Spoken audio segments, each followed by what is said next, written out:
ప్రార్థన చేసుకుందాం. పరిశుద్ధమైన దేవానైనా నీ కృప కలిగిన హస్తాలకు సంఘముగా మమ్మల్ని భద్రపరుచుకుంటున్నాం. వాక్యము నీదినైనా నీ పరిశుద్ధాత్మ ద్వారా మాకు బోధించమని వేడుకుంటూ, సేవకునిగా, పరిచారకునిగా, వాక్యోపదేశకునిగా నన్ను నాయన నీ సిలువ చాటును మరుగుపరుచుకో. నీ పరిశుద్ధాత్మ సహాయంతో నా ఉనికిని, మనుగడను, నా సర్వమును నీ ఆధీనంలోకి తీసుకొని నా నోటి నుంచి వచ్చేటువంటి మాటలు, ఉదాహరణలు, బోధ సమస్తము నీది మాత్రమే అయి ఉండగలిగినట్లుగా ఎక్కడ ఆగాలను, ఎక్కడ మాట్లాడాలను అన్నిటినీ నీ ఆధీనంలోకి తీసుకొని మరి నీవు నాయన నీ శ్రేష్టమైన ప్రశస్తమైన వాక్యముని ఆత్మ ద్వారా దయచేసి కూడి వచ్చిన వారిని దీవించమని యేసు నామమున ఈ ప్రార్థన వేడుకుంటున్నాను తండ్రి, ఆమెన్. దయచేసి అందరూ కూర్చోవలసిందిగా కోరుకుంటున్నాను. చక్కటి రీతిలో ఆరాధనను చేశారు. అలా వచ్చిన పాటలు ఎన్నుకొని పాడినప్పుడు బాగుంటుంది. God bless you all. మరి యవనస్తుల్ని మరి ఈ సమయంలో ప్రకటన గ్రంథం నుంచి మనము సంఘముల గురించి చూస్తూ ఉన్న సమయంలో 5వ సంఘముగా ఉన్న సార్దీస్ సంఘాన్ని మనం చూస్తూ ఉన్నాం ఈ దినము. ఈ సార్దీస్ సంఘాన్ని మనం రకరకాలుగా చెప్పుకోవచ్చు. అపవిత్రపరచబడిన సంఘం అనొచ్చు, స్టెయిన్డ్, అలాగనే మృతమై ఉన్నది అని మాట్లాడుకోవచ్చు. ఏ యొక్క టైటిల్ అయినా మనం ఇచ్చుకోవచ్చు. ఎందుకనగా మిగతా సంఘాలన్నిటి గురించి కూడా ఇంతవరకు మాట్లాడాను. మిగతా 4 సంఘాల గురించి నేను ఎరుగుదును అనే మాట అని ఫస్ట్ మంచి మాటలు చెప్తాడు. ఆ తర్వాత అంటే నేను ఎరుగుదును, ఇవి నీలో మంచి ఉన్నాయి. ఆ తరువాత ఇదిగో ఈ ఒకటి నీలో మంచి లేదు అంటాడు. కానీ ఈ సంఘం గురించి కనుక గమనించినట్లయితే మాట్లాడడమే ప్రారంభమే నీ క్రియలు నేను ఎరుగుదును అని అంతా కూడా నెగిటివ్ మాట్లాడుతున్నాడు. కమెండేషన్ లేకుండా కండెమ్నేషన్తో ప్రారంభిస్తున్నాడు. పైపెచ్చు మృతము అనేటువంటి మాటను కూడా పదే పదే వాడుతున్నాడు. కాబట్టి ఇది ఒక మృతమైన సంఘం అర్థం చేసుకోవాలి. సంఘాల గురించి మాట్లాడుతున్నప్పుడు బాధ కలుగుతూ ఉంది నాకు కూడా ఇలా మాట్లాడడానికి.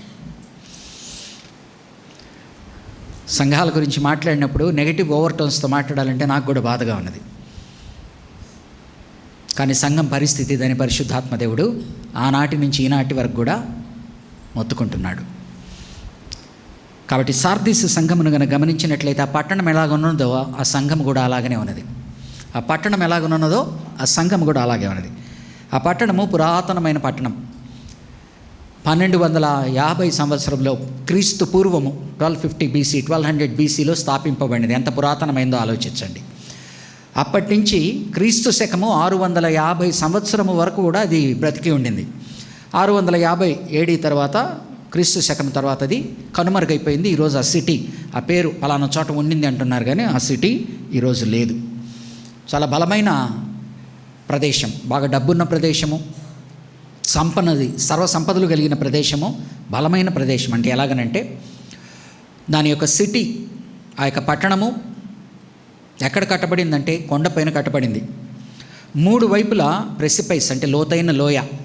ఎంత లోతైన లోయ అంటే 1500 అడుగులు. ఒక్కవైపు నుంచి మాత్రమే దారి ఉన్నది. మిగతా 3 వైపుల నుంచి కూడా ఎవ్వరు కూడా దానిలోకి రాలేరు. కాబట్టి దుర్భేద్యమైన కోటగా అది పేరు పొందింది. ఒకే ఒక్క చోట నుంచి మాత్రమే రాగలరు. అక్కడ పూరా చక్కటి రీతిలో గస్తీకి ఉండేవాళ్ళు. కాబట్టి వారి ఉద్దేశంలో దాన్ని ఎవ్వరూ పడగొట్ట లేరు అని. కాబట్టి క్యాప్చరింగ్ సార్దీస్ అనగా సార్దీస్ను పట్టుకొనుట అనేటువంటి ఇడియము ఇంపాసిబుల్, అసాధ్యము అనేదానికనమాట. కాబట్టి సార్దీస్ను పట్టుకోవడము, ఎలాగనైతే యెరూషలేము గురించి మాట్లాడతాడు, ముసలి ముతక కాళ్ళు లేనివాళ్ళు అని యెరూషలేము గురించి మాట్లాడినప్పుడు, అలాగనే దీని గురించి మాట్లాడుతున్నప్పుడు ఏమంటాడంటే దుర్భేద్యమైన కోట, దీన్ని అసాధ్యమైన, దీన్ని జయించడం అసాధ్యం, అంత గొప్ప పట్టణము. గమనించినట్లయితే మధ్యలో ఆ యొక్క పట్టణము మధ్య గుండా నది వెళ్ళేది. ఆ నదిలో గోల్డ్ డిపాజిట్స్ పైకి కనపడతా ఉండేది. ఏదైనా ఏ ప్రదేశంలో అయినా నది కనుక ఊరు మధ్యలో నుంచి వెళ్తూ ఉంటే చాలా బాగుంటుంది చూడడానికి, కానీ బ్యూటిఫుల్గా ఉండేది. గోల్డ్ డిపాజిట్స్ దొరికేవి. అక్కడనే మొట్టమొదటిగా గోల్డ్ కాయిన్స్, సిల్వర్ కాయిన్స్, వెండి నాణ్యాలు, బంగారు నాణ్యాలు ముద్రింపబడ్డం అక్కడి నుంచే ప్రారంభమైందని చరిత్రకారులు చెప్తున్నారు. అంత మాత్రమే కాక అక్కడ ఊల్ ఇండస్ట్రీ అనగా ఏదైతే మనము గొర్రె చర్మం అంటామో తెల్లగా ఉండేటువంటి ఆ గొర్రె చర్మముతో ఆ ఇండస్ట్రీకి అది ఫేమస్, చాలా ఫేమస్. అందుకనే దీంట్లో సాయిల్డ్ క్లోత్స్ అనే దాని గురించి మాట్లాడతాడు. పోను అపరిశుద్ధమైన బట్టలు అనేటువంటి మాట. White clothes. ఆ తర్వాత వారి రిలీజియస్ లైఫ్, వారి మతపరమైన జీవితం కనుక చూస్తే వారు జీవమునకు మరణము అనే మాటలు వాళ్ళ యొక్క థియాలజీలో, వాళ్ళ యొక్క ఆలోచన విధానంలో చాలా మిళితమై ఉంటుంది. వాళ్ళ ఊరు బయట ఒక పెద్ద సిమెట్రీ ఉన్నది, నెక్రోపోలిస్ అంటాం. చాలా పేరుగాంచిన చాలా పెద్ద సిమెట్రీ. ఆ సిమెట్రీలో ఆ 1250 సంవత్సరాల నుంచి, అంటే కొన్ని వేల ఏళ్ల నుంచి ఫేమస్ పీపుల్, రాజులు ఎవరైతే వాటిని ఏరారో వాళ్ళందరినీ పూడ్చిపెట్టి ఉండేవారు అక్కడ. కాబట్టి సిమెట్రీకి అదొక ఫేమస్, సిమెట్రీకి ఫేమస్. సో ఈ గుణగణాలన్నీ కలిగిన దానితో యేసు ప్రభు వారు మాట్లాడుతూ ఉన్నాడు. ఏమని మాట్లాడుతూ ఉన్నాడంటే చూడండి, సార్దీస్ సంఘముతో మాట్లాడే మాటలు 3వ అధ్యాయము 1వ వచనము, ప్రకటన గ్రంథము 3వ అధ్యాయము 1వ వచనము. సార్దీస్లో ఉన్న సంఘపు దూతకు ఈలాగు వ్రాయము. సో ఆ దూతతో మాట్లాడుతున్నాడంటే ఈరోజు ఇక్కడ దూతతో మాట్లాడుతున్నాడు, ఇక్కడ ఉన్న ప్రతి ఒక్కరితో మాట్లాడుతున్నాడు. 7 నక్షత్రములను దేవుని 7 ఆత్మలను గలవాడు చెప్పు సంగతులు ఏమనగా ఆయన వివరించుకుంటున్నాడు. మొట్టమొదటిగా సార్దీస్ సంఘానికి రాయమని ఆదేశాన్ని ఇస్తున్నాడు. రెండవదిగా తనని తాను వివరించుకుంటున్నాడు. ఎలాగనైతే 1వ అధ్యాయము లాస్ట్లో 10 వచనాల్లో తనను తాను వర్ణించుకుంటాడు, ఇక్కడ ఆయన వర్ణించుకుంటున్నాడు. ఆయన వర్ణనంతా కూడా ఎలా ఉంటుందంటే, నెక్స్ట్ ఆ సంఘముతో మాట్లాడబోయే దాని ఉద్దేశాన్ని బట్టి తన వర్ణనలో ఒక భాగాన్ని మాట్లాడుతున్నాడు. ఆ వర్ణనలో భాగం ఏమంటున్నా అంటే, 7 నక్షత్రములను దేవుని 7 ఆత్మలు గల వాడు చెప్పు సంగతులు ఏవనగా. 7 నక్షత్రాలు ఆయన చేతుల్లో ఉన్నాయంటున్నాడు, 7 ఆత్మలు ఆయన అంటున్నాడు. అనగా ప్రతి ఒక్క సంఘము నా చేతుల్లో ఉన్నది, డివైన్ అండ్ సావరిన్ కంట్రోల్. 7 ఆత్మలు అనగా మనం 7 ఆత్మలు ఉన్నాయనేది కాదు. అనగా జకరియా గ్రంథం నుంచి తీసుకుంటాడు, 4వ అధ్యాయము 2వ వచనం నుంచి 10వ వచనం నుంచి. 7 ఆత్మలు అనగా 7 సంపూర్ణ సంఖ్యగా సంపూర్ణమైన పరిశుద్ధాత్మ గురించి మాట్లాడుతున్నాడు. కాబట్టి ఏమంటున్నాడంటే, ఈ యొక్క దూతలు, ఈ సంఘపు దూతలంతా కూడా ఈ నక్షత్రాలు 7 ఆయన చేతుల్లో ఉన్నాయంటున్నాడు. అనగా డివైన్ సావరిన్ కంట్రోల్లో ఉన్నది, నేను దాన్ని ఎలాగనన్నా చేయగలను. రెండవది, వారు ఏ పని చేయాలన్నా కూడా పరిశుద్ధాత్మ సహాయంతో మాత్రమే చేయగలరు. ఆ పరిశుద్ధాత్మ దేవుడు అనేవాడు నా దగ్గర ఉన్నాడని చెప్తున్నాడు. కాబట్టి 7 నక్షత్రాలు 7 ఆత్మల గురించి మాట్లాడుతున్నప్పుడు ఆయన మాట్లాడుతున్న మాట, you are in my control, you are in my divine sovereign control. And నువ్వు ఏదైనా నీ సంఘాన్ని బాగుపరుచుకోవాలి అంటే నా సహాయం లేకుండా, నేను ఇచ్చే పరిశుద్ధాత్మ సహాయం లేకుండా నీవు నీ సంఘాన్ని మార్చుకోలేవు, కట్టుకోలేవు అని గుర్తు చేస్తూ ఉన్నాడు. గుర్తు చేసి 3వదిగా ఏం చేస్తున్నా అంటే, ఆయన మొట్టమొదటిగా సార్దీస్కి రాయమన్నాడు. రెండవది తనను తాను వివరించుకున్నాడు. 3వదిగా ఇందాక మనం మాట్లాడుకున్న విధిగా మిగతా అన్నిటి విషయాల్లో నేను నీ క్రియలు ఎరుగుదును అంటున్నాడు. ఆ క్రియలు ఎరుగుదును అన్నప్పుడు మంచి క్రియల్ని ఫస్ట్ చెప్తున్నాడు. కానీ సార్దీస్ సంఘంతో మంచి క్రియల గురించి చెప్పట్లేదు. నేరుగా కండెమ్నేషన్లోకి వెళ్తున్నాడు, నేరుగా వారిని గద్దించేటువంటి దీనిలోకి వెళ్తున్నాడు. ఇది చాలా జాగ్రత్తగా మనం అర్థం చేసుకోవాలి.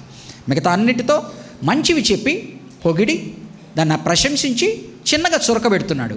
కానీ దీంట్లో ప్రశంస లేదు, ఏమీ లేదు, నేరుగా మెదపడుతున్నాడు. నీ క్రియలను నేను ఎరుగుదును. ఆయన ఆ సంఘం యొక్క క్రియలు ఎరుగుదును అనగా సంపూర్ణముగా తెలియని, హృదయాలను ఎరిగిన దేవుడు అన్నీ తెలుసు. ఏం జరుగుతున్నాయి, ముందర మాట్లాడే మాటలు ఏంటి, వెనక మాట్లాడే మాటలు ఏంటి, అసలు ఏం జరుగుతున్నాయి, యాటిట్యూడ్స్ ఏంటి, థాట్స్ ఏంటి, సంఘ దర్శనం ఏంటి, అన్నీ ఆయనకు తెలుసు. నీ క్రియలను నేను ఎరుగుదును. ఏమనగా అవేంటంట, ఆ క్రియలు ఏంటంట, ఏమనగా జీవించుచున్నావన్న పేరు మాత్రము ఉన్నది కానీ నీవు మృతుడవే. పేరుకు మాత్రము జీవిస్తున్నట్టుగా బ్రహ్మాండంగా పైకి కనిపిస్తూ ఉన్నదే కానీ నీవు మృతుడవే అంటున్నాడు. అంటే అర్థం చేసుకోవలసినది, రియాలిటీకి రెప్యుటేషన్కి రియాలిటీకి ఉన్న డిఫరెన్స్. రెప్యుటేషను ఆకాశాన్ని అంటుతూ ఉన్నది, రియాలిటీ ఏంటి అంటే వేరేగా ఉన్నది. నీ క్రియలను నేను ఎరుగుదును. ఏమనగా జీవించుచున్నావన్న పేరు మాత్రం ఉన్నది కానీ నీవు మృతుడవే. బయటికి అందరికీ కూడా అది సజీవమైన సంఘముగా కనపడతా ఉన్నది, కానీ దేవుని దృష్టిలో అది మృతమైన సంఘము. ఒకనాడు వారి యొక్క తాతల కాలం అంటారు చూడండి, తాతల పేర్లు చెప్పుకొని మీసాలకు సంపంగ నూనె ఏదో టైపు, ఊరు గొప్ప పేరు గొప్ప ఊరు దిబ్బ అంటారు చూడండి. ఆ టైపులో ఒకనాడి వాళ్ళ యొక్క దీని మీద వాళ్ళు ఆధారపడి పైకన్ని హంగులు ఉన్నాయి, కానీ దేవుని దృష్టికి మాత్రం అది రియాలిటీలో దేవుడు దాన్ని నచ్చట్లేదు. సో చాలా ఫేమస్ చర్చ్, చూడ్డానికి ఆర్భాటంగా కనపడతా ఉంది, ఎందుకంటే డబ్బులు ఉన్నవారు, సంపద కలిగిన వారు, పైకి మాత్రం వైబ్రెంట్గా ఉన్నది, చూడంగానే అబ్బా ఏముంది అన్నట్టుగా. కానీ దేవుడు అంటున్నాడు, నువ్వు బ్రతికి ఉన్నట్టు కనిపిస్తున్నావే కానీ నువ్వు మృతుడివే. డిఫరెన్స్ ఒకటి గమనించాలి. ఈ బ్రతికి ఉన్నట్లు కనపడి మృతులైన వారు మనం వెంటిలేటర్లో ఉన్న వాళ్ళని కూడా తీసుకోవచ్చు. కానీ వెంటిలేటర్లో ఉన్న వాళ్ళు ఏంటి, ఐసీయూలో వెంటిలేటర్లో ఉన్న వాళ్ళు చచ్చిపోయిన అంటే వీళ్ళు పోతున్నారని తెలుసు. కానీ ఇక్కడ డిఫరెన్స్ ఏంటంటే పైకి పోతున్నట్టు కనపడట్లా, బ్రహ్మాండంగా ఉన్నారు, సూట్ వేసుకొని సెంట్లు పూసుకొని జరగవలసిన కార్యక్రమంలో హంగులన్నీ బ్రహ్మాండంగా జరుగుతున్నాయి. కానీ లోపల మాత్రము దానిలో దేవుడు కోరుకున్న పస లేదు. కాబట్టి వెంటిలేటర్లో ఉన్నవి, ఐసీయూలో ఉన్నవి పైకే క్షీణించిపోయినట్టు కనిపిస్తాయి, కొన ఊపిరితో ఉంటాయి. కానీ ఇదేంటంటే ఫుల్ లైవ్లీ వైబ్రెంట్గా ఉన్నట్టుగా ఉన్నది, కానీ నిజంగా చూస్తే అది మృతమైన సంఘం అంటున్నాడు. ఆయన ఉద్దేశంలో మీరు ఏ విధముగా అయితే బయట యొక్క సిమెట్రీని ఏదైతే మీ పేరు పెట్టుకొని సార్దీస్లో ఉన్న సిమెట్రీ, సార్దీస్ వలన దానికి సార్దీస్ సిమెట్రీ అని ఉన్నది. అట్నే సార్దీస్ చర్చి గురించి కూడా ఏం మాట్లాడుతున్నాడంటే, ఆ సార్దీస్ సిమెట్రీ లాగే నేను దీన్ని చూస్తున్నాను. This is no longer a holy church. This looks like a holy church. This looks like a live and vibrant church, but in my sight it is dead. మృతమైన సంఘం. నీ క్రియలను నేను ఎరుగుదును, ఏమనగా జీవించుచున్నానన్న పేరు మాత్రం ఉన్నది కానీ నీవు మృతుడవే. నీవు మృతుడవే. ఎందుకట చూడండి వివరణ. నీ క్రియలు నా దేవుని ఎదుట సంపూర్ణమైనవిగా నాకు కనపడలేదు. ఏమంటున్నాడండి? నీ క్రియలు నా దేవుని ఎదుట సంపూర్ణమైనవిగా నాకు కనబడలేదు. ఎవరి ముందర కనపడట్లేదంటండి? దేవుని ఎదుట కనపడట్లే, మనుషుల ముందర మాత్రము సంపూర్ణమైనవిగా కనపడతా ఉన్నది. అంటే చూసేదానికి దానిలో జరుగుతున్న కార్యక్రమాలని బట్టి, దానిలో మాట్లాడే మాటల్ని బట్టి, కానీ దానిలో జరిగే పనులన్నింటిని బట్టి మనుషులు మెచ్చుకుంటున్నారు, ప్రశంసిస్తున్నారు, అబ్బా ఆహా ఓహో అంటున్నారు ఆ చర్చ గురించి. కానీ దేవుడు ఏమంటున్నాడంటే, నీ క్రియలు నా దేవుని ఎదుట సంపూర్ణమైనవిగా నాకు కనబడలేదు. మనుషుల ముందర సంపూర్ణంగా కనపడతా ఉన్నది, బాగా సమృద్ధి, ఆర్థిక సమృద్ధి ఉన్నది, జరగవలసినవన్నీ కార్యక్రమం మీద కార్యక్రమం అన్నీ జరుగుతున్నాయి. అందరూ కూడా బాగా వృద్ధి కలిగిన వారుగా, సమృద్ధి కలిగిన వారుగా, ఆత్మీయంగా ఎదిగిన వారుగా పైకి కనిపిస్తున్నారు. వారి హావభావాలు కానీ, వారి క్రైస్తవ భాష కానీ అన్నీ ఎదిగిన వారుగా కనిపిస్తున్నారు. కానీ దేవుడు ఏమంటున్నా అంటే, నువ్వు మనుషుల్ని మెప్పించే, మనుషులు మోసపోతున్నారేమో నిన్ను చూసి, కానీ నేనైతే మోసపోవడము నా ముందర నీవు ఎలాగున్నాయండి. మనుషులు ఏమంటున్నారంటే, అబ్బా చర్చ్ అంటే ఇది సంపూర్ణంగా ఉన్నాయి, పనులంటే ఇటు ఉండాలా, యాక్టివిటీస్ అంటే ఇలా ఉండాలా, ప్రోగ్రాములు అంటే ఇలా ఉండాలా, అసలు కాంగ్రిగేషన్ అంటే ఇలా ఉండాలా అంటున్నారు. ఆయన అంటున్నాడు, నా ముందర మనుషులు చప్పట్లు కొడుతున్నారు, మనుషులు పొగుడుతూ ఉన్నారు, మనుషులు దాన్ని మెచ్చుకుంటున్నారు, అందలం ఎక్కిస్తూ ఉన్నారు, కానీ నా దృష్టికి నేను సంతృప్తుడనుగా లేను. కాబట్టి స్టాండర్డ్స్ గురించి మాట్లాడుతున్నాడు. ఏమంటున్నా అంటే, హ్యూమన్ స్టాండర్డ్స్ వేరు, గాడ్ స్టాండర్డ్స్ వేరు. మానవ కులమానమును బట్టి వారిని వారు సక్సెస్ఫుల్ చర్చిగా, లైవ్ చర్చిగా, వైబ్రెంట్ చర్చిగా, గ్రోయింగ్ చర్చిగా వారు మాట్లాడుకుంటున్నారు. కానీ ఆయన అంటున్నాడు, ఇవన్నీ కూడా మనుషులు తృప్తి పడుతున్నారు, కానీ నువ్వు చేసే పని వలన, ఏ పని వలన నాకైతే సంతృప్తి కలగడం, నా దృష్టికి నువ్వు సంపూర్ణంగా కనపడట్లేదు. సంపూర్ణంగా కనపడడం ఏంటి? నువ్వు చచ్చిన స్థితిలో ఉన్నావు, మృతుడవై ఉన్నావు. నువ్వేమో బ్రతికి ఉన్నానని కుప్పిగంతులు వేస్తూ ఉన్నావు, ఎగిరెగిరి పడుతూ ఉన్నావు, నీ అంతటిది ఇంకోటి లేదని నువ్వు విర్రవీగిపోతూ ఉన్నావు. కానీ నా దృష్టికి నీ క్రియలు అసంపూర్ణముగా ఉన్నాయి. అవి మృతమైనవి, జీవం కలిగినవి కావు, అవి మృతమైనవి.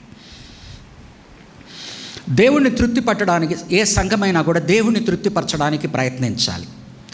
మనుషుల్ని తృప్తిపరచడానికి, మనుషుల్ని ఆనందపెట్టడానికి, మనుషులు ఇవి చేస్తే ఎక్కువ మంది ఉంటారని కానీ, ఇవి చేస్తే వారు తృప్తి పడతారని కనుక అనుకుంటే దేవుడు బయటికి వెళ్ళిపోతాడు. మనుషులే ఉంటారు లోపల, మనుషులే ఉంటారు. మనుషులు కొట్లాడుకుంటుంటారు.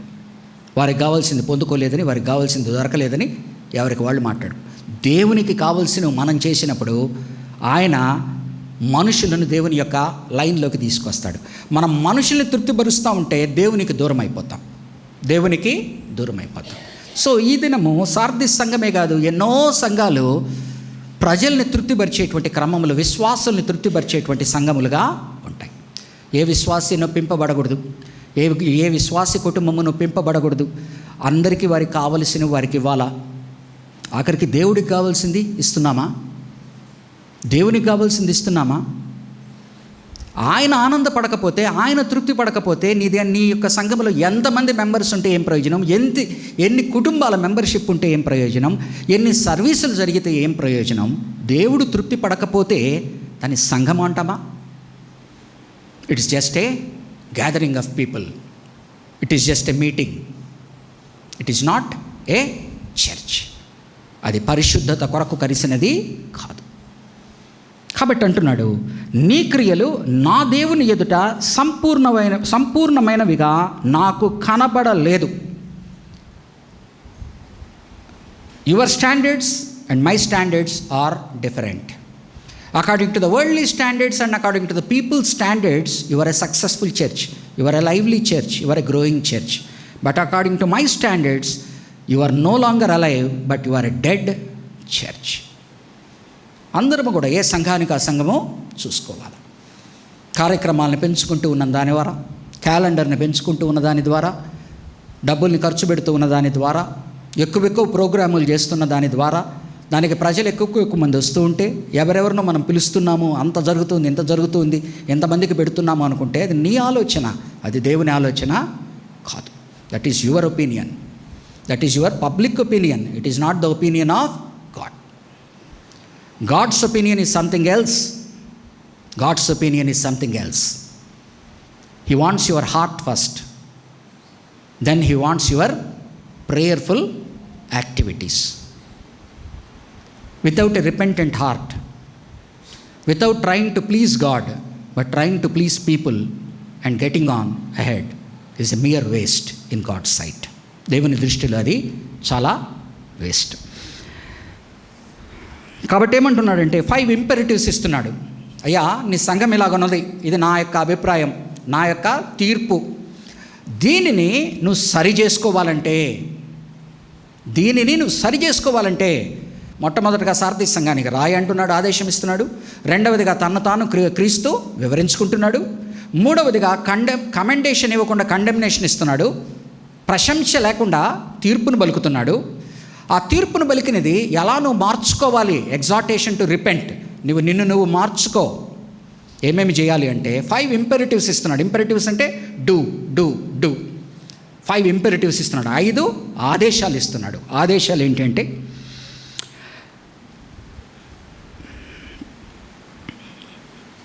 గనుక నీ క్రియలు నా దేవుని ఎదుట సంపూర్ణమైనవిగా నాకు కనబడలేదు గనుక నువ్వేం చేయాలా?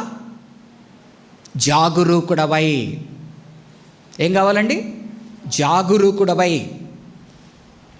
మార్కు సువార్త 13వ అధ్యాయం అంతా ఏంటండి? ఆఖరిలో వాచ్ జాగరూకుడవై మేల్కొని ఉండుము, నిన్ను నీవు గమనించుకొనుము.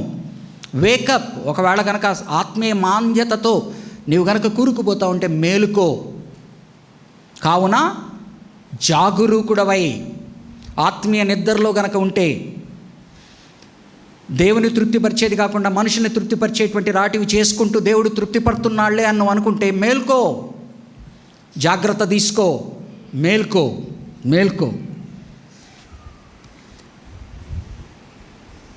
జాగరూకుడవై, మొట్టమొదటి ఇంపెరిటివ్, నీ స్టాండర్డ్స్ సరిగ్గా లేవు, స్టాండర్డ్స్ సరిదిద్దుకో. రెండవది వాచ్, వేకప్. ఏమంటున్నాడండి? ఎఫ్సీలకు రాసిన పత్రిక ఒకసారి చూడండి. ఎఫ్సీలకు రాసిన పత్రిక 5వ అధ్యాయము 10వ వచనం నుంచి 14వ వచనం వరకు చదువుతున్నాను. ఎఫ్సీ పత్రిక 5వ అధ్యాయము 10 నుంచి 14. గనుక ప్రభువుకు ఏది ప్రీతికరమైనదో దానిని పరీక్షించుచు వెలుగు సంబంధుల వలె నడుచుకొనుడి. నిష్ఫలమైన అంధకార క్రియలలో పాలివారై ఉండక వాటిని ఖండించుడి. మొదటిది ఏంటండి? వెలుగు సంబంధుల వలె నడుచుకొనుడి, చీకటి కార్యాలని ఖండించుడి. ఏలయనగా 12వ వచనం, అట్టి క్రియలు చేయువారు రహస్యమందు జరిగించు పనులను గూర్చి మాటలాడుటయైనను అవమానకరమై, వాళ్ళు ఏమి మాట్లాడుకుంటారో, వాళ్ళు వెనక ఏం మాట్లాడుకుంటారో, వాళ్ళ మీటింగులు ఏం మాట్లాడుకున్నారు అది వినను కూడా వినలేము. వాళ్ళ యొక్క మహోల్, వాళ్ళ యొక్క సంప్రదింపుల్లో ఆ రహస్యపు మాటలు, చీకటి మాటలు మనం చెవిబెట్టి వినను కూడా వినలేము. సమస్తమును 13వ వచనం, సమస్తమును ఖండింపబడి వెలుగు చేత ప్రత్యక్ష పరచబడును. ప్రత్యక్ష పరుచున్నది ఏదో అదే వెలుగు కదా, అది వెలుగే కదా. అందుచేత నిద్రించుచున్న నీవు మేల్కొని మృతులలో నుండి లెమ్ము, క్రీస్తు నీ మీద ప్రకాశించునని ఆయన చెప్పుచున్నాడు. సో మొట్టమొదటిగా ఏమండి, స్టాండర్డ్స్ సరిగ్గా లేవు. Your standards are confused. According to public standards you are assessing your self and you are thinking that you are complacent. నీవు సంతృప్తుడు, ఆనందంగా ఉన్నావు. రెండవది వాచ్, వేకప్, మేల్కో. నీ ఆత్మీయ స్థితి ఏంటో అర్థం చేసుకో, మేల్కో. చెడ్డవాటికి దూరముగా ఉండు, వెలుగువాటికి దగ్గరగా ఉండు. చెడ్డవాటిని ఖండించు. ఏదైతే రహస్యాల్లో మాట్లాడుకుంటున్నారో అది అసలు దాని జోలికే నువ్వు పోవద్దు. నువ్వు ఆ నిద్రపోతే కదా నీ మీద నుంచి క్రీస్తు ప్రకాశించేది. పిల్లలకు చెప్తూ ఉంటాం కదా, లేరా లేరా లేరా అంటుంటాం పొద్దున కాగానే. మనకే విసుగేస్తుంది, అసహ్యం వేస్తుంది. సూర్యుడు వచ్చిన తర్వాత పడుకుంటే లేరా లేరా అంటాం. కాబట్టి లేమంటున్నాడు, ఆత్మీయ నిద్రలో నుంచి లేమంటున్నాడు. లేస్తే క్రీస్తు నీ మీద ప్రకాశిస్తాడు. ఏలోకపు నడకలో పోతూ ఉంటే దేవుని యందు మనం నిద్రించిన వారుగా ఉంటాం. అర్థమవుతా ఉందండి? ఇహలోకపరముగా మనం నడుచుకుంటూ వెళ్తూ ఉంటే ఆత్మీయ మాన్యతతో ప్రభువునందు నిద్రించిన వారం అవుతాం. అంటే ప్రభువునందు నిద్రపోతున్న వారం అవుతాం. మేల్కోమంటున్నాడు. మేల్కొని క్రీస్తు నీ మీద ప్రకాశింప నీవు అని గుర్తు చేస్తున్నాడు. మూడవది చూడండి, థర్డ్ ఇంపెరేటివ్.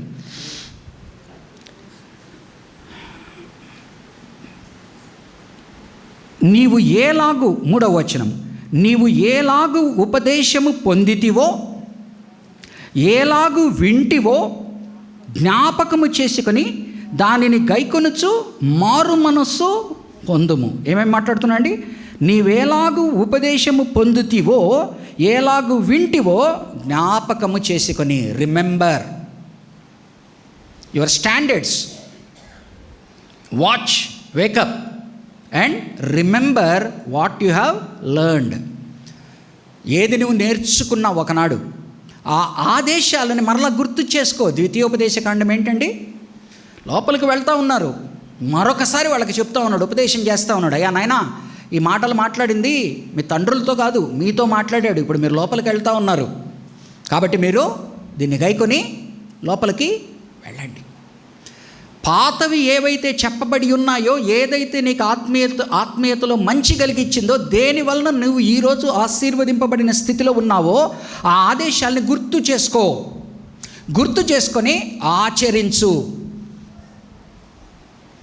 కల వస్తుంది రాత్రి, పొద్దునకి మర్చిపోతాం. అలాగనే ఉపదేశం ఈ చెవిలో విని ఆ చెవిలో వెళ్ళొద్దు, వదిలివేయవద్దు. ఒకనాడు ఏది విన్నావో దానిని గుర్తు చేసుకొని ఈ చెవిలో విని ఆ చెవితో వదిలేయడం కాదు, దానిని ఆచరించు. Remember how you received, heard, heeded. Remember the past receptivity, obedience. Fourth imperative అంటున్నాడు, రిసీవ్ అండ్ ఒబే. ఈ చెవితో విని ఆ చెవితో జ్ఞాపకం చేసుకుంటాం కదా, చాలాసార్లు జ్ఞాపకం చేసుకుంటాం, ఆ తరువాత ఆచరణలో పెట్టం. జ్ఞాపకం చేసుకోవడం, అసలు జ్ఞాపకం చేసుకోకుండా నిద్రపోవడం దారుణమైన స్థితి. నిద్రలో నుంచి లేచి జ్ఞాపకం చేసుకోవడం ముఖ్యము, జ్ఞాపకం చేసుకున్న దాన్ని ఆచరించడము ముఖ్యం. Without hearing is a wasteful exercise. ఒకదానిని ఆచరించకుండా నువ్వు ఎంత విన్నా కూడా దానివలన ఏ ప్రయోజనము నీకు లేదు. విను, జ్ఞాపకము చేసుకో, దాన్ని స్వీకరించు, దానిని ఆచరించు. ఆఖరిగా ఏమంటున్నా అండి, ఫిఫ్త్ ఇంపెరేటివ్, జ్ఞాపకము చేసుకుని దానిని గైకొనొచ్చు మారు మనస్సు పొందు.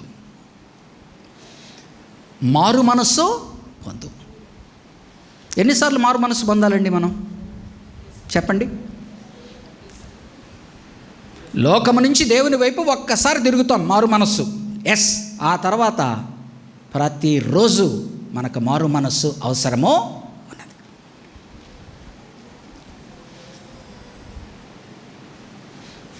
మగవాళ్ళు ఆలోచించగలరు, ఆడవాళ్ళు ఆలోచించగలరు. గోర్ల గురించి తీసుకోండి, జుట్టు గురించి తీసుకోండి, గడ్డం గురించి తీసుకోండి. ఏమవుతుందండి? పెరుగుతూ ఉంటుంది కదా. నువ్వేం దాన్ని పెంచి పోషించమనిలా, పెరుగుతుంది. చనిపోయిన వాడికి ఆగిపోతాయి కదా, అట్టే మనము మన పాప ప్రవృత్తి, పాపపు బీజము వలన కోర్స్ కరెక్షన్ మనకు అవసరము. ముందర కూడా చెప్పాను, మరొకసారి ఉదాహరణ చెప్తాను. నువ్వు ఫ్లైట్లో ఇక్కడి నుంచి వారు కోర్స్ పెడతారు, ఈ డిగ్రీలో వెళ్ళాలి, ఇటు వెళితే పలానా చోటకు వెళ్ళాలని కోర్స్ పెడతాడు. దానిలో 0.05 తప్పినా కూడా ఇంకొక దేశానికి చేరుతావు. అర్థమైందా? ఎందుకని? ఆటోమేటిక్గా అది ఇట్లా అన్నప్పుడు దాని గమ్యము నువ్వు కోరుకున్న చానికి కాకుండా ఇంకొక చోటకి చేరుకోబోతుంది. ఇది ఫ్లైట్లు దోలేవారికి ఎవరికైనా, ఇప్పుడు మనం కార్లు దోలేవారికి కానీ స్టీరింగ్ పట్టుకో ఉంటాం, అడ్జస్ట్ చేసుకుంటూనే ఉంటాం కాన్స్టెంట్గా. ఇన్వాలంటరీగా మజిల్ మెమరీతో నువ్వు దాన్ని చేస్తున్నాడు. Course correction is needed. అలాగనే మన జీవితంలో ప్రతిరోజు పడిపోయేటువంటి నైజము కలిగిన మనము, పాప బీజము ఉన్న మనము, పాప ప్రవృత్తి కలిగిన మనము, ఏ చెడుని విసర్జించి దేవుణ్ణి నమ్ముకొని ఒక్కసారి మారు మనస్సు పొందామో, కానీ అనుదినము మనం ఆ కోర్స్ కరెక్షన్ చేసుకుంటూ ఉండాలి, మరలా మారు మనస్సు పొందుతూ ఉండాలి. నిన్న నా ప్రవర్తన ఏంటి, దేవుడు నన్ను కోరుకుంటున్నది ఏంటి, నేను ఎక్కడికి వెళ్ళిపోతున్నాను అనే కరెక్షను చేసుకుంటున్నాను. కాబట్టి ఏమంటున్నా అంటే, ఒకవేళ నువ్వు బాగుపడాలి అంటే జాగరూకుడవై, నీ స్టాండర్డ్స్ రాంగ్, నీ స్టాండర్డ్స్ నువ్వు అనుకుంటున్న స్టాండర్డ్స్ నా స్టాండర్డ్స్ కాదు. రెండవది, నువ్వు ఆ స్టాండర్డ్స్ రైట్ అనుకుని నువ్వేమవుతా ఉందంటే, నువ్వు దానిలో బిజీ అయిపోయి నువ్వు యాక్చువల్లీ ఆత్మీయంగా నిద్రపోతున్నావు, చాలా బిజీగా ఉన్నావు. Your church is a vibrant church, కానీ దాని గమ్యం ఎక్కడికి వెళ్తుందో నీకు అర్థం కావట్లేదు. నీ స్టాండర్డ్స్ ప్రకారంగా నువ్వు తప్పిపోయావు. కాబట్టి నువ్వు మేలుకో. అంటే నువ్వు ఫిజికల్గా ఇటు పరిగిస్తూ అటు పరిగిస్తూ అది ఇది చేస్తూ ఉంటే నువ్వు బ్రతికి ఉన్నానని అనుకుంటున్నావు, కానీ యాక్చువల్లీ నువ్వు చనిపోయావు. కాబట్టి నువ్వు నిద్రపోతున్నవాడు మేల్కో. మేల్కున్న తర్వాత, మేల్కున్న వెంటనే ఏం గుర్తు చేసుకోవాలా? ఈరోజు ఎక్కడున్నాను నేను, టైం ఎంత, ఈరోజు నా ప్రోగ్రామ్ ఏంటి. నిద్రపోయిన వాడు లేయంగానే వాడి క్యాలెండర్ గుర్తు చేసుకుంటాడు టక్కని. కాబట్టి గుర్తు చేసుకో. ఏం గుర్తు చేసుకోవాలా? నిన్నటిని గుర్తు చేసుకొని ఈరోజు ఎక్కడున్నావో గుర్తు చేసుకో, రేపు ఎక్కడికి వెళ్ళాలనో గుర్తు చేసుకో. ఆ చెప్పినవన్నీ ఆచరించు. నిన్న తీసుకున్న ప్రమాణం కానీ, చేస్తానన్న ఇది కానీ ఆచరించు. ఆ తరువాత మారు మనస్సు పొందని ఎళ్ళ. నీ కోర్స్ కరెక్షన్ లేనందువలన ఎక్కడికి వెళ్ళిపోయావంటే, దేవుడి నుంచి నువ్వు చాలా దూరం వెళ్ళిపోయి జీవము గల సంఘము అని చెప్పుకుంటున్నావు, కానీ నా దృష్టిలో మృతమైన సంఘం అయ్యావు గనక మరలా జీవం గల సంఘం కావాలంటే ఈ 5 ఇంపెరిటివ్స్ని నువ్వు, your standards are wrong. You need to watch your life. You need to wake up from your spiritual slumber and you have to remember what I have told earlier and what you have acknowledged and accepted it, and you start cultivating it. దాన్ని మరలా నువ్వు అవలంబించడం ప్రారంభించు. దీని అంతటికి ఏం కావాలా? టోటల్గా నువ్వు మారు మనస్సు పొందాలి. ఇఫ్ నాట్, మారు మనస్సు పొందకపోతే చూడండి, నీవేలాగు 3వ వచనం, నీవేలాగు 3rd verse, నీవేలాగు ఉపదేశము పొందితివో, ఎలాగు వింటివో జ్ఞాపకము చేసుకొని దానిని గైకొనొచ్చు. చూడండి, జ్ఞాపకం చేసుకోవడము, గైకొనడము. మారు మనస్సు పొందుము. నీవు జాగరూకుడవై ఉండని ఎడలా. దీన్ని నువ్వు పెడచెవిన పెట్టావు అనుకో, ఎడలా, అయితే, ఎడలా, ఇటువంటి మాటలు చాలా ఇంపార్టెంట్ అని నేను స్త్రీలతో మాట్లాడుతున్నప్పుడు నేర్పిస్తూ ఉంటాను. ఎడలా నీవు జాగరూకుడవై ఉండని ఎడల నేను దొంగవలే వచ్చేదను. ఏ గడియలో నీ మీదికి వచ్చేదనో నీకు తెలియదు. సొదొమ వారు, గొమొర్రా వారు ఏ విధముగా అన్నీ బాగున్నాయనుకున్నారు, నోవాహు దినములో అన్నీ ఎలాగో బాగున్నాయనుకున్నారు. సడన్గా వారి మీదకి ప్రళయం వచ్చి పడింది.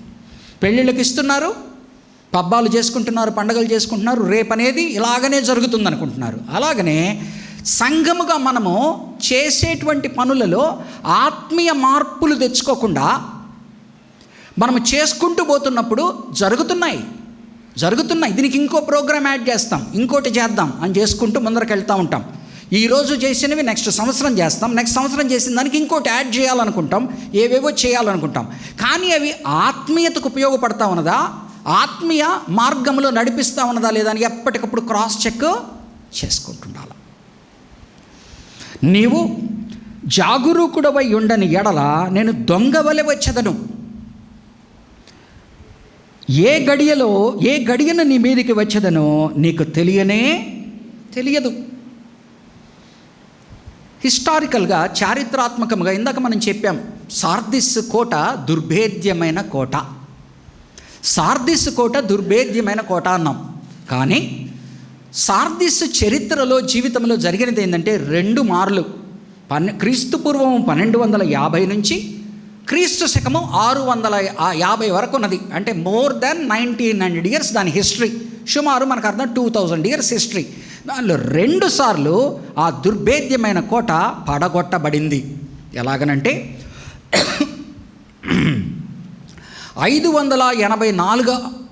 546వ సంవత్సరంలో క్రీస్తు పూర్వము కోరేషు సమయంలో ఏదైతే 3 పక్కల నుంచి ఎక్కలేరు అనుకున్నారో అక్కడికి వీరు గమనించుకోకుండా ఉన్న సమయంలో అక్కడి నుంచి ఎక్కడమో ఒక సైన్యపు జట్టు ఎక్కడము ప్రారంభించి ఆ కోటను పడగొట్టారు. ఆఖరికి 10 మంది 20 మంది వాళ్ళు. కానీ పైకెక్కి గేట్లు ఓపెన్ చేశారు. అక్కడ ఉన్న గేట్ దగ్గర ఉన్న సోల్జర్స్ని చంపారు, గేట్లు ఓపెన్ చేశారు, శత్రుసేన లోపలికి వచ్చింది. అలాగనే 2014 నుంచి 18వ క్రీస్తు శకము, ఇందాకటిది 546 క్రీస్తు పూర్వము కొరేషు, 214-18 సంవత్సరాల మధ్యన మనము అంతియోకస్ అని వింటాం. ఎవరైతే మనము ఈ యొక్క బలినిచ్చాడు, యాంటియోకస్ III ఎపిఫెనస్, చెడ్డవాడైన రాజు, ఈ యొక్క మెకాబీ వారప్పుడు, అతను ఇదే విధముగా వారి సైన్యముతో కొంతమంది పిడికిడంతమంది, అంటే చాలా తక్కువ మంది, ఆ దుర్భేద్యమైన కోటను 3 పక్కల ఎక్కడైతే ఎక్కలేరు అనుకున్నారో లోపలికెక్కి ఆ కోటను పడగొట్టారు. వారు రాత్రిపూట వారు గమనించుకొని సమయంలో దొంగ వలె ప్రవేశించి, కాబట్టి ఈ మాటలు సార్దిస్ సంఘానికి అర్థమవుతాయి. ఎందుకు వాళ్ళు పడిపోయారండి? Because of their overconfidence. వారేమనుకుంటున్నారు, 3 పక్కల ఎవడు ఎక్కలేడు. శివాజీది మీకు తెలుసు కదా, ఉడుము అంటారు. ఈ కథలు కూడా తెలుసు కదా, మన చరిత్రలో కూడా ఉడుమును బట్టి పంపించి ఎక్కాడు అని చెప్పి. సో ఏదైతే దుర్భేద్యమైన కోటలు కొండల మీద గట్టబడి ఉంటాయో వాటిని ఎవరు ఛేదించలేరు అనుకుంటారు. కాబట్టి ఏమవుతుందంటే ఓవర్ కాన్ఫిడెన్స్లోకి వస్తారు. ఓవర్ కాన్ఫిడెన్స్లోకి వచ్చినప్పుడు వారి వీక్నెస్ని వాళ్ళు గార్డ్ చేసుకోకుండా అది స్ట్రెంగ్త్గా భావించి ముందరకు వెళ్తూ ఉంటారు. అక్కడి నుంచి శత్రువు చొరబడతాడు, శత్రువు కూలగొడతాడు. చాలా తక్కువ మంది. కాబట్టి చారిత్రాత్మకంగా దొంగలాగా ఒకసారి ప్రవేశించి ఈ దుర్భేద్యమైన సార్దిస్ పట్టణము పడిపోయిన తార్కాణాలు ఉన్నాయి. కాబట్టి గుర్తు చేసుకోండి, నూతన నిబంధనలో ప్రభువు వారు క్రైస్తవులైన మనతో ఏం చెప్తున్నాడో గుర్తు చేసుకోండి. ఆయన ఏ విధముగా దొంగలాగా వస్తాడో, ఏ జామును వస్తాడో మనకు తెలియదు కదా. మత్తయి సువార్త 24వ అధ్యాయము 43వ వచనం. 24వ అధ్యాయము 43వ వచనం. ఏ జామును దొంగ వచ్చునో ఇంటి యజమానునికి, మాథ్యూ 24:43, ఏ జామును దొంగ వచ్చునో ఇంటి యజమానునికి తెలిసి ఉండిన ఎడల అతను మెలకువగా ఉండి తన ఇంటికి కన్నము వెయ్యనీయడని మీరు ఎరుగుదురు. మీరు అనుకొనని గడియలో మనుష్య కుమారుడు వచ్చును, గనుకనే మీరు సిద్ధముగా ఉండుడి. నెక్స్ట్ తెస్సలోనిక రాసిన పత్రిక, తెస్సలోనిక పత్రిక 5వ అధ్యాయము 1 నుంచి 2 వచనాలు, 2 నుంచి 4 వచనాలు. 1 Thessalonians 5th chapter 2 to 4 verses. సహోదరులారా, ఆ కాలములను గురించి ఆ సమయములను గురించి మీకు వ్రాయనక్కర్లేదు. రాత్రివేళ దొంగ ఎలాగు వచ్చునో అలాగే ప్రభువు దినము వచ్చునని మీకు బాగుగా తెలియను. లోకులు నెమ్మదిగా ఉన్నది, భయమేమీ లేదని చెప్పుకొనుచుండగా గర్భిణీ స్త్రీకి ప్రసవ వేదన వచ్చునట్లు వారికి ఆకస్మికముగా నాశనము తటస్థించును, గనుక వారెంత మాత్రమును తప్పించుకొనరు. సహోదరులారా, ఆ దినము దొంగ వలె మీ మీదికి వచ్చుటకు మీరు చీకటిలో ఉన్నవారు కారు, మీరు వెలుగు పుత్రులు. కాబట్టి బయట చీకటి వారిలాగా అది ఆ ధాటును మీ మీద పడాల్సిన అవసరం మీకు లేదు. మీకు అన్నీ తెలుసు, సిద్ధపాటు కలిగి ఉండండి. పేతురు వ్రాసిన పత్రిక, రెండవ పత్రిక, 2 పేతురు 3వ అధ్యాయము 10వ వచనం. అయితే ప్రభువు దినము దొంగ వచ్చినట్లు వచ్చును. ఆ దినమున ఆకాశములు మహాధ్వనితో గతించిపోవును, పంచభూతములు మిక్కుటమైన వేండ్రముతో లయమై పోవును. అలాగనే 16వ అధ్యాయము ప్రకటన గ్రంథము 15వ వచనం. ప్రకటన గ్రంథము రెవల్యూషన్ 16:15. రెవల్యూషన్ 16:15.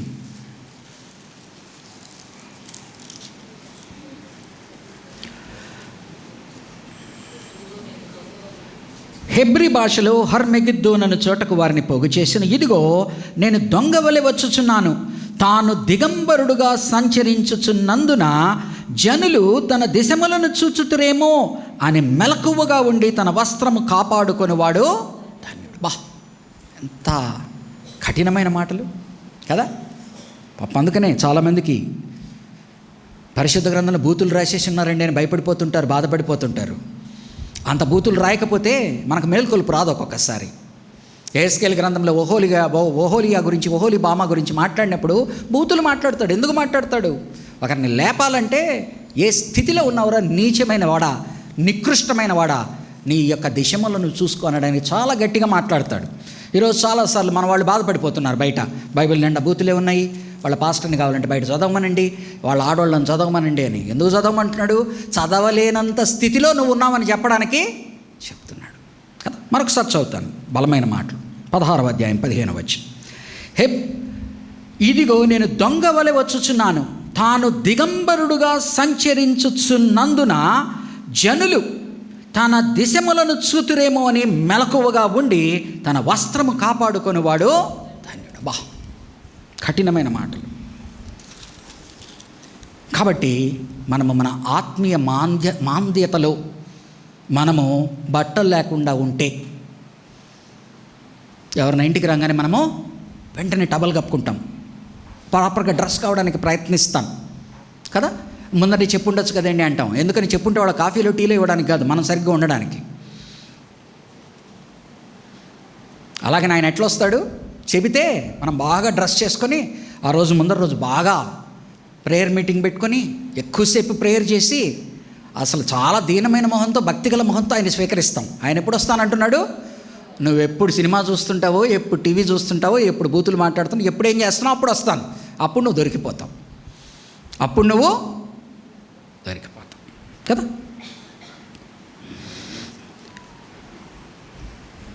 ప్రకటన గ్రంథంలో ఆయన వచ్చుట అన్నది ఏ విధంగా మాట్లాడుతున్నాడు? ఆయన రెండవ రాకడ గురించి మాట్లాడేటప్పుడు, ఆయన వచ్చుట గురించి మాట్లాడేటప్పుడు 2 రకాలుగా మాట్లాడతాడు. ఒకటి పాజిటివ్ కనోటేషన్, ఒకటి నెగిటివ్ కనోటేషన్. ఆయన వచ్చినప్పుడు ఆయన యందు సరిగా లేనివారు ఇలా దొరికిపోతారు. దొరికిపోయినప్పుడు ఆ సంఘాన్ని ఆయన దృష్టిలో నుంచి బయటికి తీసేస్తాడు. ఆయన వచ్చినప్పుడు సరిగానున్న వారిని ఆయనతో పాటు తీసుకొని వెళ్తాడు. చూడండి, నెగటివ్ కనోటేషన్స్ 2వ అధ్యాయము 5వ వచనం. ప్రకటన గ్రంథము 2వ అధ్యాయము 5వ వచనం. నీవు ఏ స్థితిలో నుండి, ఎఫెస్ సంగతంతో మాట్లాడుతాడు, నీవు ఏ స్థితిలో నుండి పడితివో అది జ్ఞాపకము చేసుకుని మారు మనస్సు పొంది ఆ మొదటి క్రియలను చేయము.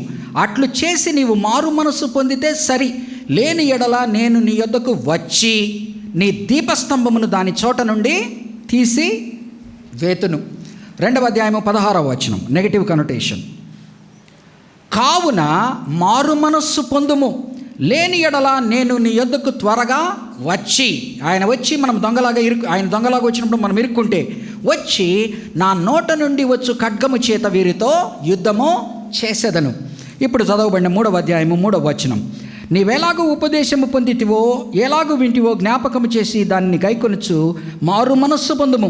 నీవు జాగరూకుడవై ఉండని ఎడల నేను దొంగ బలి వచ్చేదను, ఏ గడియన నీ మీదికి వచ్చేదనో నీకు తెలియదు. అలాగనే 2వ అధ్యాయము 25వ వచనం చూడండి, పాజిటివ్ కనోటేషన్స్. 2వ అధ్యాయము 25వ వచనం. నేను వచ్చు వరకు వచ్చుట, దాని గురించి మాట్లాడుతున్నాను. నేను వచ్చు వరకు మీరు కలిగి ఉన్న దానిని గట్టిగా పట్టుకొనండి. మీకు ఉన్న దానిని గట్టిగా పట్టుకొనండి. అలాగనే 3వ అధ్యాయము 11వ వచనం. 3వ అధ్యాయము 11వ వచనం. నేను త్వరగా వచ్చుచున్నాను, ఎవడును నీ కిరీటమును అపహరించకుండానట్లు నీకు కలిగిన దానిని గట్టిగా. 2 పాజిటివ్ చోట్ల ఏం చెప్తున్నాడండి? నెగటివ్ దాంట్లో ఏం చెప్తున్నాడు? మారు మనస్సు పొందుము, ఒకవేళ నేను కనుక దొంగలాగా వస్తే నీ నుంచి దాన్ని తీసేస్తాను అంటే నువ్వు శిక్షకు తీర్పుకు గురవుతావు. పాజిటివ్గా ఏం చెప్తున్నాడు? నీకున్న దాన్ని గట్టిగా పట్టుకో, నీకున్న దానిని గట్టిగా పట్టుకొనుము. 4వ వచనంలో కమెండేషన్ ఇస్తున్నాడు. మిగతా వాటిల్లో అన్నిట్లో ఏం జరుగుతూ ఉన్నదండి? ఫస్ట్ కమెండేషన్, వారిని ప్రశంసిస్తున్నాడు, ఆ తర్వాత విమర్శిస్తున్నాడు. ఇక్కడ మొదట విమర్శిస్తున్నాడు, ఆ తర్వాత ప్రశంసిస్తున్నాడు. ఎవరిని ప్రశంసిస్తున్నాడు? ఇంత మృతమైన సంఘములో కొంతమంది ఉన్నారయ్యా. మెజారిటీ మృతం, కానీ మైనారిటీ దీనిలో ఉన్నారయ్యా. 4వ వచనం. అయితే అండర్లైన్ చేసుకోవాలి. అయితే తమ వస్త్రములను అపవిత్ర పరచుకొనని కొందరు సార్దీస్లో నీ యొద్ద ఉన్నారు. Praise the Lord. ఏమంటున్నాడండి? ఈ మృతమైన సంఘములో కూడా ప్రజలేమో అందరం మనం దేవునిలో ఉన్నామని ఎగురుతున్నారు. దేవుడు అంటున్నాడు అసలు మీరు లేనేలేరయ్యా అంటున్నాడు. కానీ కొంతమందిని ఆయన గుర్తించాడు, వారి గురించి మాట్లాడుతున్నాడు. అయితే తమ వస్త్రములు అపవిత్ర పరుచుకొనని, ఎవరైతే వారి యొక్క వస్త్రాలని స్టెయిన్ చేసుకోలేదో, పొల్యూట్ చేసుకోలేదో వారు ఉన్నారు లోపల. సార్దిస్ పట్టణమా, ఆ యొక్క గొర్రె చర్మము ఏదైతే ఉన్నదో తెల్లటి ఊలులో వ్యాపారం చేసేదానా, నీకు మైలంటే ఏంటో మరకంటే ఏంటో నీకు తెలుసు. కాబట్టి మీలో కొంతమంది మైలపరుచుకోకుండా ఉన్నవారు ఉన్నారు, వారి ప్రవర్తనను సరిదిద్దుకున్న వారు ఉన్నారు, వారి యొక్క భక్తి శ్రద్ధలు దేవునికి ఇష్టకరముగా ఉండేవారు ఉన్నారు. వారు శ్రమల గుండా శోధనల గుండా వెళ్తూ ఉన్నప్పుడు, గమనించుకోండి అమ్మా ఎవరిదో ఫోను, వారు శ్రమల గుండా వెళ్తూ ఉన్నప్పుడు, ఆ యొక్క అగ్ని కొలిమి గుండా పంపించబడుతూ ఉన్నప్పుడు వారు అపరంజి బంగారములాగా బయటికి వస్తూ ఉన్నారు. వారి గురించి నేను మాట్లాడుతున్నాను. అయితే తమ వస్త్రములు అపవిత్ర పరచుకొనని కొందరు సార్దిస్లో నీ యొద్ద ఉన్నారు. వారు అర్హులు గనక తెల్లని వస్త్రములు ధరించుకొని నాతో కూడా వారిని ఏమంటున్నాడండి? అంతా gone case, majority gone case, minority ఉన్నారు. వారు తెల్లటి బట్టలు, వారి క్రియలను సరిచేసుకున్నారు కనుక వారు తెల్లటి అర్హులు, వాళ్ళు తెల్లటి బట్టలు ధరించుకొని ఉన్నారు. వారు నాతో నడుస్తూ ఉన్నారు. నడుచుటకు అర్హులు, నడుస్తూ ఉన్నారు. గమనించండి, ఒక వాక్యం చదువుతాను మీకు అర్థం కావడానికి. జకర్యా గ్రంథంలో 3వ అధ్యాయంలో యాజకుడైన యెహోషువ, ప్రధాన యాజకుడైన యెహోషువ దేవుని ఎదుట నిలబడినప్పుడు సాతాను వచ్చి ప్రశ్నిస్తుంది, ఈ మురికి బట్టలు వేసుకున్నవాడా అని అడుగుతుంది. అంటే నీ దేశము దేవుణ్ణి ప్రశ్నిస్తూ ఉన్నది సాతాను. నీవు నా ప్రజలు అనబడిన ఇజ్రాయేలు, ఆ నా ప్రజలు అనబడిన ఇజ్రాయేలును రిప్రజెంట్ చేస్తున్నా, ఎవరైతే ప్రాతినిధ్యం వహిస్తున్నాడో ఆ యెహోషువ ఏ రీతిలో ఉన్నాడో చూడు. మురికి బట్టలు వేసుకొని ఉన్నాడు అనగా దేశము తన పాపముల ద్వారా ప్రధాన యాజకుడు వారి కొరకు ప్రార్థన చేసి వారిని సరిగా పెట్టవలసిన ప్రజలంతా కూడా ఈరోజు మురికి బట్టలతో కనిపిస్తున్నారన్నప్పుడు దేవుడు సాతానును గద్దించి అతనికి మంచి బట్టలు తొడుగుము, ఆ బట్టలు తీసివేసి మంచి బట్టలు తొడుగుము. అలాగనే తప్పిపోయిన కుమారుడు ఎప్పుడైతే అతని దగ్గరికి వస్తాడో తండ్రి అతనికి మంచి బట్టలు ఇవ్వమంటాడు, మంచి చెప్పులు ఇవ్వమంటాడు, ఉంగరము తొడుగుతూ ఉన్నాడు. కాబట్టి నీ పరిశుద్ధమైన జీవితానికి నిదర్శనము, అపరిశుద్ధమైన జీవితానికి నిదర్శనమే మంచి బట్టలు, మంచి కాని బట్టలు. అందుకని దానియేలు గ్రంథంలో మెన్షన్ చేస్తాను. దానియేలు గ్రంథంలో 11వ అధ్యాయము 35వ వచనంలో, 12వ అధ్యాయము 10వ వచనంలో ఎవరైతే ఈ శ్రమల కొలిమి గుండా వెళ్తున్నప్పుడు వారి భక్తిని కాపాడుకుంటారో, ఎవరు దేవుని యందు నమ్మకముగా ఉంటారో వారిని గురించి ప్రశంసిస్తూ ఉన్నాడు. చదువుదాం చూడండి. దానియేలు గ్రంథము 11వ అధ్యాయము 35వ వచనము. నిర్ణయ కాలము ఇంకా రాలేదు గనుక అంత్యకాలము వరకు జనులను పరిశీలించుటకును పవిత్రపరచుటకును బుద్ధిమంతులలో కొందరు కూలుదురు. అలాగనే 12వ అధ్యాయము 10వ వచనం చదువుతున్నాను చూడండి. అనేకులు తమ్మును శుద్ధిపరచుకొని ప్రకాశమానులను నిర్మలులను అగుదురు, దుష్టులు దుష్ట కార్యములు చేయుదురు గనక ఏ దుష్టుడును ఈ సంగతులను గ్రహించలేకపోవును. కాబట్టి దానియేలు గ్రంథంలో శ్రమల గుండా వెళ్తున్న పరిశుద్ధులతో మాట్లాడుతున్నాడు. వారు ఆయన ముందర ఆ కొలిమిలో నుంచి బయటకు వచ్చి అపరంజి బంగారము వలె తీర్చిదిద్దబడ్డారని చెప్తున్నాడు. కాబట్టి వీరి తెల్ల బట్టల గురించి మాట్లాడుతున్నప్పుడు, వారి అర్హులు అని చెప్తున్నప్పుడు, నాతో నడుస్తారు అని చెప్తున్నప్పుడు, ఆనాడు హానోకు ఏ విధముగా అయితే నాతో నడిచాడో, నోవాహు తాను చెప్పిన రీతిగా విధేయత చూపి నడుచుకున్నాడో, అలాగున ఇంకా కొంతమంది ఈ సంఘములో ఉన్నారు. వారు నాకు ఇష్టలు, వారు అర్హులు. వారికి నేనేం చేస్తానంటున్నాడండి? వారికి ఏం చేస్తానంటున్నాడు? Promised reward. ఇవి వారు చేస్తున్నారు కనుక వారికి ఇవ్వబడేది ఏంటి అంటే, వారు అర్హులు గనుక తెల్లని వస్త్రములు ధరించుకుని నాతో కూడా సంచరించుదురు. జయించువాడు అలాగున, జయించువాడు అన్నప్పుడు మనం ఏం చూస్తున్నామో, ఎవరైతే శ్రమల గుండా ఆఖరి దినములలో, ఈరోజు మనం ఆఖరి దినములు అంటే ఎప్పుడో వచ్చే దినములు కాదు, అది ప్రభువారు పైకి వెళ్ళినప్పటి నుంచి దీనిని ఆఖరి దినములు నూతన నిబంధన చెప్తుంది. ఆఖరి దినములలో ఎవరైతే శ్రమల గుండా వెళ్తూ ఉన్నారో, ఆ శ్రమల గుండా లోకముతో కలిసిపోకుండా దేవుని కొరకు నిలబడి దివ్య జ్యోతుల్లాగా వెలుగుతున్నారో వారు గురించి మాట్లాడుతున్నాడు. వారు జయించువారు అనగా శ్రమ, లోకము వారిని శ్రమ ద్వారా జయించాలని చూస్తుంటే, వీరు శ్రమను తట్టుకొని తాళుకొని ప్రభువు కొరకు సాక్షులుగా నిలబడుతున్న వారు జయించువారు. నికావో అనే మాట మాట్లాడతాడు, దానిలోంచి నికోలా అనే మాట వస్తుంది. Over comers జయించువారు. జయించువాడు అలాగున తెల్లని వస్త్రములు ధరించుకొను. అంత మాత్రమే కాక వాళ్ళ ఆశీర్వాదాలు ఏంటంటే తెల్లని వస్త్రాలు, వారు అర్హులు, నాతో నడుస్తారు. గొప్ప ఆశీర్వాదం ఏంటి అంటే, జీవ గ్రంథములో నుండి అతని పేరు ఎంత మాత్రమును తుడుపు పెట్టక నా తండ్రి ఎదుటను ఆయన దూతల ఎదుటను ఆయన పేరు ఒప్పుకుందును. ఏమంటున్నా అండి? ఒకటి, ఆ పేరు నెగిటివ్గా ఏమంటున్నా అంటే నెగిటివ్ వర్డ్స్తో వారి పేరు తుడుపు పెట్టబడదు.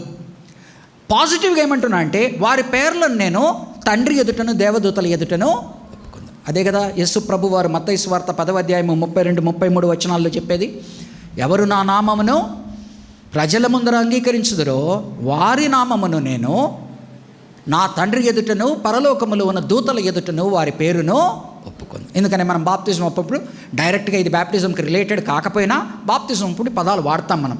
అయ్యా నువ్వు ఇక్కడ ఒప్పుకుంటే అక్కడ నేను ఒప్పుకుంటాడయ్యా అని మేము ప్రోత్సహిస్తాం. నువ్వు ఇక్కడ ఒప్పుకుంటే అక్కడ మన వాళ్ళ మనసులో ఏంటి? నేను హృదయంలో ఒప్పుకున్నాను. హృదయంలో ఒప్పుకున్నావు నిజమే, హృదయంలో ఒప్పుకున్నది కార్యసాధనలో కనపడాలి కదా. ఏంటి బాప్తిజం యొక్క విశిష్టత? నాకు ఎప్పుడు ఇదే గుర్తుకొస్తుంది. దేవుణ్ణి ప్రేమిస్తున్నాను, అరే నాయన నువ్వు దేవుణ్ణి ప్రేమిస్తున్నాను అంటున్నావు, నీ పక్కన సహోదరుని ప్రేమించలేకపోతే కనిపించని దేవుణ్ణి ప్రేమిస్తున్నాను, ప్రగల్భాలు ఎట్ట బొరుకుతావురా అన్నాడు. అలాగనే నేను రక్షింపబడ్డాను అంటున్నాను, బాప్తిజం తీసుకోవడానికి నీకు ధైర్యం లేదు, బాప్తిజం తీసుకొని విధేయత చూపించడానికి నీకు దమ్ము లేదు. మరి నేను దేవుణ్ణి ప్రేమిస్తున్నాను, దేవుడు నన్ను రక్షించాడు, నువ్వు ఎట్ట చెప్తావు? On what basis? అలాగనే దేవుడికి తెలుసు నాకు దేవునికి మధ్యన ఉన్న సంబంధం, అరే నాయన నీకు దేవునికి మధ్యన ఉన్న సంబంధాన్ని మనుషుల ప్రవర్తనలో బయటపడుతుంది కదరా అంటాను. అర్థమవుతా ఉందా? ముడి ఎక్కడున్నదో గమనించండి. విశ్వాసము విధేయత ఎప్పుడు కూడా పెనవేసుకొని పోతాయి. విశ్వాసం సపరేట్గా, విధేయత సపరేట్గా వెళ్ళదు. ఈరోజు చాలాసార్లు ఏంటంటే నాకు విశ్వాసం ఉంది, నా విశ్వాసం దేవునికి తెలుసు, దేవుడికి నీకు ఏం సంబంధం ఉందో నాకు తెలియదు. నాకు తెలిసింది ఏంటంటే నువ్వు ఆ దేవుడితో సంబంధం ఉందని నువ్వు ఏదో ఒక రకంగా చూపించు. ఆ దేవుడికి తెలుసు, దేవుడు తీర్పు తీరుస్తాడు, ఆఖరి దినాన ఆయన చూస్తున్నాడు. నేననేది ఆయన నన్ను చూస్తాడు, నిన్ను చూస్తాడు, అందరినీ చూస్తాడు. ఈరోజు నేను నిన్ను చూస్తున్నాను ఆయన, నీ పరిస్థితి ఏంటని అడుగుతున్నాను. అర్థమవుతా ఉందా? ఈరోజు నేను నీ ప్రవర్తన చూస్తున్నాను రా. మారు మనస్సు కలిగిన వాడివైతే విశ్వాసము కలిగి మారు మనస్సు కలిగితే నువ్వు విధేయత ద్వారా బాప్తిజంలోకి ఎంటర్ అవుతావు. బాప్తిజం తీసుకోవడమే కాకుండా నీ ప్రవర్తన ద్వారా చూపిస్తావు. ఇవేమీ లేకుండా దేవుడికి నాకు డైరెక్ట్ సంబంధం ఉందంటే ఇది ఎలాంటి ఫోన్ కనెక్షన్ నాకు అర్థం కాదు. ఇది ఎలాంటి కనెక్షనో నాకైతే ఇంతవరకు అర్థం కాలే. డైరెక్ట్గా దేవునితో ఈ ఛానల్ ఎక్కడి నుంచి వస్తుంది? నువ్వు మధ్యకి రాబాక ఆ దేవుడికి నాకు సంబంధం అంటే ఆలోచించండి. అంటే నేను పెనుగులాడేటువంటి సమస్య ఇది. క్రైస్తవ సమాజాన్ని చూసినప్పుడు నేను పెనుగులాడేటువంటి సమస్య. ఈ టైప్ ఆఫ్ భక్తి నాకు అర్థం కాదు. ఈ టైప్ ఆఫ్ భక్తి నాకు అర్థం కావట్లేదు. ఈ టైప్ ఆఫ్ విశ్వాసం నేను అర్థం చేసుకోలేకపోతున్నాను. అందుకని అపోస్తల కార్యాన్ని రుద్ది రుద్ది రుద్ది ఎన్నిసార్లు రుద్దేది? నాకు చేయనొప్పి పుడుతుంది. నాకు చేయనొప్పి పుడుతూ ఉంది. బిడ్డలారా, విశ్వాసము విధేయత పెనవేసుకొని పోతాయి. విశ్వాసము వేరు, విధేయత వేరు కాదు. నాకు విశ్వాసం ఉన్నది, నేను నా విశ్వాసాన్ని చూపిస్తానంటే యాకోబు అంటున్నాడు, నువ్వు విశ్వాసాన్ని చూపించు, నేను క్రియల ద్వారా నా విశ్వాసాన్ని చూపిస్తాను. మరి ఏవీ లేకుండా ఈ direct hotline Trump Putin మాట్లాడుకున్నట్టుగా ఈ డైరెక్ట్గా హాట్ లైన్లో దేవుడికి మనకు సంబంధాలు ఉంటే వాళ్ళకి దేవుడే అంత పరిశుద్ధత నాకైతే తెలియదు. నీవు దేవునిని విశ్వసించిన ఎడల దేవుని మాటలకు విధేయత చూపుతావు. నువ్వు దేవునికి విశ్వాసము చూపిన ఎడల విధేయత చూపుతావు. ఆ విధేయతను నీ జీవన విధానంలో చూపిస్తావు. అర్థమైందా? ఈ మూడుని జడ ఎట్లేస్తారండి? 3 పెనవేయబడాలా, అవునా కదా? ఆడవాళ్ళు 3 పేటలు కావాలా? తాళి 3 పేటలు. ఏం చేస్తుంది 3 పేటలు? బలపరుస్తుంది. ఏంటి బలపరుస్తుంది? ఒక్కంతగా 2గా విడిపోతుంది. 3 విశ్వాసము, విధేయత, జీవన విధానము. విశ్వాసము, విధేయత, జీవన విధానము. ఇదే క్రైస్తవ సాక్ష్యం. ఇంతకు మించి నాకు తెలిసింది కూడా ఏమి లేదు. ఏం మాట్లాడినా కూడా అదేదో ఆవు కథ ఉంది కదా, పిల్లోడు రాశాడంట. ఆవు ఉంది, ఆవుకు 4 కాళ్ళు ఉన్నాయి, ఆవు పాలు ఇచ్చును, మళ్ళీ పాలు ఇస్తే పెరుగవును, ఇట్లా అట్లా ఏ మెసేజ్ చెప్పినా నాకు అర్థమైంది ఇదే. విశ్వాసము విధేయత ద్వారా బయటపడుతుంది. విశ్వాసము విధేయత నాకు కలిగి ఉన్నదని కాలక్రమేణా నా జీవన విధానము మారుతుంది. అది క్రైస్తవ జీవితం. కాబట్టి జీవగ్రంథములో నుండి అతని పేరు ఎంత మాత్రమును తుడుపు పెట్టక నా తండ్రి ఎదుటను ఆయన దూతల ఎదుటను అతని పేరు ఒప్పుకున్నాను. కాబట్టి జీవగ్రంథం అనేది ఒకటి ఉన్నదని గుర్తు చేసుకోండి. వచనాలు చెప్తాను, ఇంటికి వెళ్ళి ధ్యానించండి, సమయము అవుతున్నది కనుక. మొట్టమొదటగా నిర్గమకాండము 32వ అధ్యాయములు 32 నుంచి 33వ వచనాల్లో మోషే అంటున్నాడు, అయ్యా వీరి కొరకు ప్రార్థిస్తున్నాను, వీరిని క్షమించు, ఒకవేళ వారిని కనుక క్షమించకపోతే నా పేరు జీవగ్రంథంలో నుంచి తీసివేసేయి.